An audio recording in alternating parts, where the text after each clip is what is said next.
Hello students, शुरुआत करते हैं आज के सेशन की। एक काफी टाइम से लगातार जो है वो बार बार कमेंट्स या मैसेज के माध्यम से जो है वो बच्चा पूछता है कि सर मध्य प्रदेश शिक्षक वर्ग 1 जिसका नोटिफिकेशन मतलब अकॉर्डिंगली जो है वो अक्टूबर लास्ट या नवंबर में आ जाना चाहिए था, अब तो नवंबर भी कंप्लीट हो चुका है और नोटिफिकेशन नहीं आया है। तो इसके पीछे क्या रीजन हो सकते हैं या क्या दिसंबर में एग्जाम होगी या नहीं होगी? तो सबसे पहले तो लगभग हम ये पहले भी मान के चल रहे थे कि दिसंबर में ना होके जनवरी फरवरी में एग्जाम हो सकती है, और उस बात को अब थोड़ी और श्योरिटी मिल रही है कि जो 4 एग्जामिनेशन, जो 4 परीक्षाएं 2025 में स्केड्यूल्ड ही नहीं थी, उनको पहले एमपीईएसबी ने करवा लिया। अब उनको करवा लिया तो जो स्लॉट थे, जो अवेलेबिलिटी थी, वो अब उनके पास में नहीं है। तो संभावित ये जो है वो काफी ज्यादा या मैक्सिमम संभावना दिखाई पड़ रही है कि फर्स्ट ग्रेड का एग्जामिनेशन दिसंबर में तो नहीं होगा। तो लगभग कब हो सकता है? क्या ये बहुत लंबा जाएगा? तो आप ये मान के चलिए कि अगर दिसंबर में एग्जामिनेशन नहीं होगा तो दिसंबर लास्ट तक हमें जो है वो इसका नोटिफिकेशन या फिर जनवरी फर्स्ट में नोटिफिकेशन देखने को मिल सकता है, और इस एग्जाम को मार्च तक जो है वो कंप्लीट करवा लिया जाएगा। हालांकि मार्च का मतलब एक सिनेरियो, जैसे कई लोग कहते हैं कि सर स्कूल्स में एग्जामिनेशन वगैरह है तो बच्चा डिस्टर्ब होगा, उस टाइम पे एग्जाम होगी कि नहीं होगी। एमपीएसबी ऑनलाइन एग्जाम करवाता है और ऑनलाइन एग्जामिनेशन का स्कूलिंग से कोई लेना देना नहीं है। ये सारे के सारे जो है वो सेंटर हैं जो साइबर वर्क करते हैं, या मैं कहूं कि जिनपे सिर्फ एग्जामिनेशन जो है वो ऑनलाइन करवाई जाती है।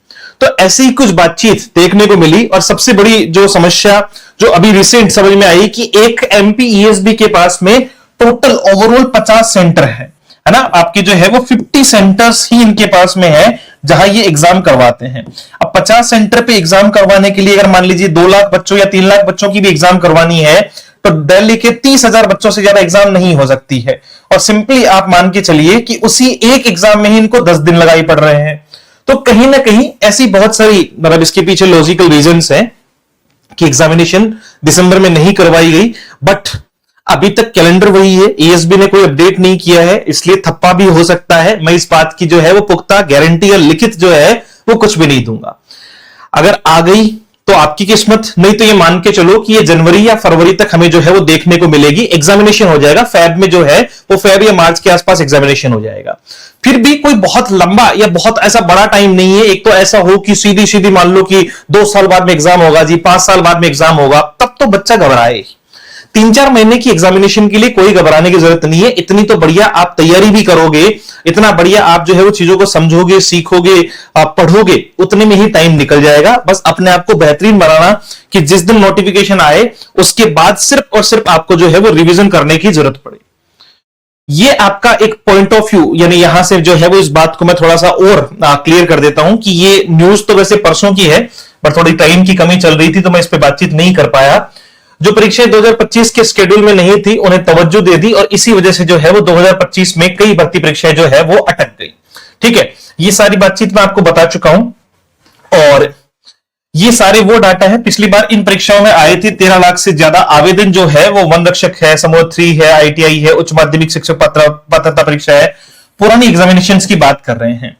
और इसके अलावा हम लोग बात करें, एएसबी ने पहले उन भर्ती परीक्षाओं को प्राथमिकता दी जो मूल 2025 के शेड्यूल में नहीं थी, जैसे आबकारी आरक्षक की परीक्षा करवा ली, पुलिस आरक्षक है, एसआई है, तो इनकी पहले से जो है वो शेड्यूल में नहीं थी। लेकिन देखो गवर्नमेंट है, वो नीड के हिसाब से जो है वो चीजें जनरेट करती है कि भाई उनको लगा कि भाई पहले हमें इन पोस्टों को कंप्लीट करना चाहिए तो उन्होंने इनको कर दी। तो अब इनको कंप्लीट करने के चक्कर में जो है वो बाकी का स्लॉट नहीं मिल पाया, तो एग्जामिनेशन थोड़ी सी डिले हो गई। थोड़ी नहीं, कई बार तो बहुत ज्यादा डिले भी हो जाती है। एमपी का कोई नेचर जो है वो सब लोग जानते हैं, कोई छुपा हुआ नहीं है और सब लोग इससे रूबरू हैं। ठीक है, सेकंड आप जो है वो 3rd ग्रेड का मेंस एग्जामिनेशन ले लो, अप्रैल में आना था, फिर जब आया तो एकदम से कहा कि भैया हम एग्जाम करवा लेंगे अब आपकी, है ना, 30 दिन के अंदर ही एग्जाम दे देंगे आपको, फिर उसमें डेट बढ़ाई गई। तो ऐसी बहुत सारी चीजें धीरे धीरे आगे पीछे चलती रहती है, तो उन चीजों को ज्यादा दिमाग मत लगाओ, पढ़ाई करते रहो। बस ये थोड़ा सा जो है वो काफी लगातार जो है वो हर एक बच्चा ही, चाहे पेड का हो चाहे वो जो है वो यूट्यूब के स्टूडेंट्स हो, वो सभी लगातार मैसेज करते हैं, पूछते हैं कि सर क्या रहा और क्या नहीं रहा। तो पूरी संभावनाएं जो है वो दिखाई पड़ रही है कि दिसंबर में एग्जामिनेशन नहीं होगा। हाँ, दिसंबर में नोटिफिकेशन जारी किया जा सकता है कि नोटिफिकेशन दिसंबर में देके वो फरवरी या मार्च तक एग्जाम करवा ले। बट थोड़ी संभावनाएं कम लग रही है दिसंबर में एग्जामिनेशन होने की। आज हम बात करें 26 नवंबर को, तो जाहिर सी बात है कि एक महीने के अंतराल में तो एग्जामिनेशन होगा भी नहीं, तो आप नेक्स्ट 2026 के किसी भी मंथ में इसको मान के चल सकते हैं। डन। बाकी चीजों को तैयार जो है वो सिरे से करते रहें, स्टार्टिंग से लेकर एंड तक जो है वो चीजों को, चाहे वो आपका अच्छा पोर्शन तैयार कर लो। जैसे इंग्लिश वाले हैं, अब वो पता है बच्चा क्या अपना खुद का मान के चलता है, वो खुद के हिसाब से सारे जो है वो रूल्स एंड रेगुलेशंस बनाता है, इसलिए उससे मैं ज्यादा जो है वो कहता भी नहीं, पिंच भी नहीं करता, क्योंकि उसको लगता है कि वो बहुत अव्वल दर्जे पे जा चुका है पहले ही, उसको मास्टर क्या सिखाएगा, और यही करते करते वो पूरी पंचवर्षीय योजना बना लेता है, लेकिन सिलेक्शन प्रीलिम्स में भी नहीं हो पाते हैं। मेंस तक पहुंचना तो बहुत दूर की बात है। इंग्लिश वाले स्टूडेंट्स के लिए सबसे सिंपलेस्ट तरीका ये है कि वो ग्रामर, वोकैब, कम से कम इन दो को तो वो पूरी तरीके से तैयार कर सकते हैं। जैसे मान लो बहुत सारे बच्चे कहते हैं कि सर सिलेबस चेंज हो गया, तो पहली बात तो सिलेबस चेंज नहीं होगा, ठीक है। दूसरी बात कि अगर मान लीजिए मेंस में जाते जाते सिलेबस चेंज भी हो जाता है, मेंस में, प्रीलिम्स में नहीं, तो भी ग्रामर तो वही रहेगी, वोकैबुलरी वही रहेगी, कॉम्प्रिहेंशन वही रहेगा, तो कम से कम इतना पार्ट तो तैयार कर लिया जाए। इस पार्ट को तो हम लोग तैयार करें।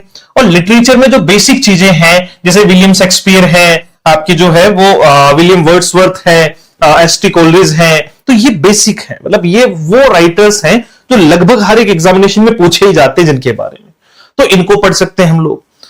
तो आप कम से कम ये तो हो कि भाई ग्रामर और वोकैबुलरी के अगर मान लीजिए 150 में से इंग्लिश की जो 125 क्वेश्चन है, 5 क्वेश्चन मैंने शुरुआत वाले भी ऐड कर लिए भैया, ध्यान रखना। अगर 125 में से मान लो 60 क्वेश्चन भी जो है वो ग्रामर, वोकैब और कॉम्प्रिहेंशन के पूछे जा रहे हैं, तो क्यों, मुझे आज तक ये बात समझ में नहीं आ रही कि क्यों बच्चा जो है वो इनको तवज्जो नहीं देता। अगर वो इनको 100% ये कह दे कि सर 60 में से मेरे 55 नंबर तो फिक्स है, कुछ भी हो जाए भले ही, तो ये 55 फिक्स है, तो उस दिन सिलेक्शन भी हो जाएगा, ये ध्यान रखना। जिस दिन आप ये कह दोगे ना कि सर इनमें से एक पार्ट तो मेरा कंप्लीट है, आधी अधूरी ग्रामर, आधी अधूरी, मतलब जो है वो बच्चा क्या पढ़ता है, 10% वोकैबुलरी पढ़ता है, 40-50% ग्रामर पढ़ेगा, और कॉम्प्रिहेंशन का एक आधा पैसेज लगाएगा तो ठीक है, नहीं तो नहीं लगाएगा, और थोड़ी बहुत लिटरेचर, उसको ऊपर ऊपर से बस ये है प्रोटोगोनिस्ट, एंटागोनिस्ट कब पब्लिश हुआ, किसने लिखा, ये 5-7-10 चीजें याद कर लेनी है, और फिर वो सिलेक्शन के भरोसे बैठा हुआ है। ऐसा नहीं होता है, कम से कम इसको तो तैयार करो। अगर मान लो 2 महीने डिले हो रही है, तो 2 महीने में ये इतना बढ़िया हो जाना चाहिए ये पोर्शन, तो साथ साथ में लिटरेचर लेते रहो। 2 दिन में एक चैप्टर भी तैयार करोगे तो तैयार हो जाएगा, 3 दिन में एक चैप्टर तैयार करोगे तो भी हो जाएगा, महीने के 10 चैप्टर, 2 महीने में इतने ही 20 चैप्टर है, कंप्लीट हो जाएंगे। रही बात किसकी, ये वाला पार्ट, ये वाला, यही नहीं, ये आप किसी भी एग्जामिनेशन में, मान लो कि बच्चा फर्स्ट ग्रेड में बैठ रहा है, वो किसी और एग्जाम में बैठ रहा है, तो वहां पर भी ग्रामर आएगी। दूसरा, वो मेंस देगा तो भी ग्रामर आएगी, वोकैब आएगी और कॉम्प्रिहेंशन आएगा। भले ही चाहे लिटरेचर का पोर्शन चेंज हो जाए, लेकिन ये तो रहेगा। फिर भी नहीं पढ़ रहे हैं, इसको तो पढ़ना ही नहीं है, ये तो है ही नहीं, काम की चीज ही नहीं है। इसमें तो हम ऐसे चुटकियों में नंबर ले आते हैं, सर कोई बड़ी बात नहीं है, भले ही 10 में से 9 गलत कराएंगे हम, लेकिन नंबर चुटकियों में आ जाते हैं हमारे। तो चीजों को अभी टाइम के साथ में हम तैयार कर सकते हैं, हमारे पास में इतना पर्टिकुलर टाइम है, ठीक है। दोनों बुक्स अपनी अवेलेबल है, वेबसाइट के माध्यम से आप दोनों बुक्स को परचेज कर सकते हैं। वॉल्यूम फर्स्ट में थ्योरी है, और वॉल्यूम सेकंड में जो है वो 7000 से ज्यादा क्वेश्चन जो है वो प्रैक्टिस के ऐड किए हुए हैं। जो भी बच्चा इनको परचेज करना चाहे, जिसकी इच्छा हो कि सर मैं बुक से पढ़ना चाहता हूं, तो वो इस नंबर पर 7410928696 अपना जो है वो टोल फ्री, या मतलब जो है वो हेल्पलाइन नंबर है, जहां पे आप मैसेज या कॉल करके इसकी जानकारी या लिंक ले सकते हो, ठीक है भाई। और अगर मान लीजिए आप तैयारी कर रहे हैं कोर्सेज के साथ में, तो प्रीलिम्स प्लस मेंस का जो कोर्स है, इसकी वैलिडिटी रहेगी टिल मेंस एग्जाम। इसमें 2 टेस्ट सीरीज प्री और मेंस के टाइम की फ्री आएगी, साथ में जो है